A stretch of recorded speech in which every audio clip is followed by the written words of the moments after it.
हाँ जी, औज़ुबिल्लाहिमिनश्शैतानिर्रजीम, बिस्मिल्लाहिर्रहमानिर्रहीम। कानूनी टीवी चैनल्स के व्यूवर्स को मुनसिफ अवान एडवोकेट का सलाम। दोस्तों, आज मैं लाहौर से बोल रहा हूँ। आज लाहौर में 29वां रोज़ा है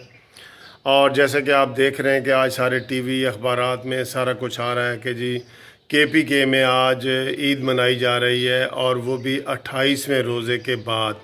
ये दोस्तों पहली दफ़ा हुआ है कि 28वें रोज़े के बाद एक ईद मनाई जा रही है और उस पे जुल्म ये है कि सरकारी तौर पे मनाई जा रही है। हम हमेशा ये जो मौलाना पोपल ज़ई है उसकी वो तनकीद करते रहे हैं कि ये हमेशा रूए तलाल कमेटी से हट के चलता है दोस्तों, लेकिन आज तो ये और भी ज़्यादती हुई है कि मरकज़ी हुकूमत की रूए तलाल कमेटी का आज इजलास होना है कराची में, और जो हमारे साइंस और टेक्नोलॉजी के वज़ीर हैं फवाद चौधरी साहब ने, उसने कल क्लियर कट आके टीवी पे कह दिया था कि ईद 5 जून को होगी और ये मंगल को जो चांद नज़र आएगा और सोमवार को चांद नज़र आ ही नहीं सकता। सारे साइंसदानों का भी यही उन्होंने बताया कि वो व्यू है,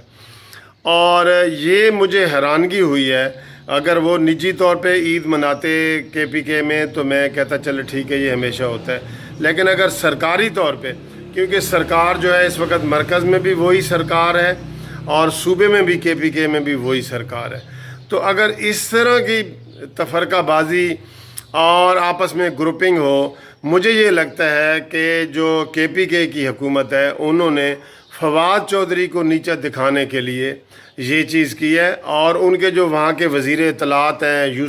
शौकत यूसुफ ज़ई साहब, उसने तो यहाँ तक कह दिया है कि पोपल ज़ई को मरकज़ी रूयत हलाल कमेटी का चेयरमैन बना दिया जाए और मुनीबुर रहमान को हटा दिया जाए। ये मुझे बताएं कि ये तफरकाबाजी में इजाफ़ा करने वाली बात है या इसमें जो है ना वो कोई तफरके ख़त्म करने वाली बात है। तो हम इस चीज़ की पुरज़ोर मज़म्मत करते हैं शौकत यूसुफ ज़ई के बयान की कि वो पोपल ज़ई को जी चेयरमैन बना दिया जाए, और इस तरह 2 ईदें सरकारी तौर पे एक ही हुकूमत होते हुए 2 ईदें मनाना, ये इंतहाई काबिल मज़म्मत है और काबिल मज़म्मत है।